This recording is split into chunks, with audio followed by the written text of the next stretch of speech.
So what we're doing, guys, is unboxing this Hermes. Yes, we're going into bags already. So I have a garden party that's up for sale. But this one is a special one. So this is a small Birkin bag. Very special. Hermes, of course, only authentic. We don't like fakes.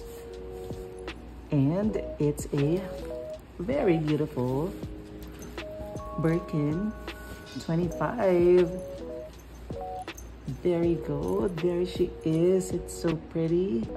This is in Togo leather, gold hardware. Very nice. I love the details. The stitching. Look at the base. Ano pa yung protector niya? So, ayan. May silicone or rubbery protector siya. Look at the corners. I can rank this like 9 over 10. This is very beautiful, guys. And the handles,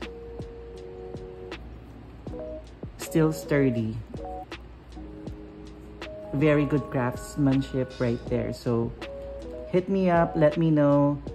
Baka mawala na siya, mabilis lang to. So, again, authentic Birkin 25, Togo leather, gold hardware. Get it now.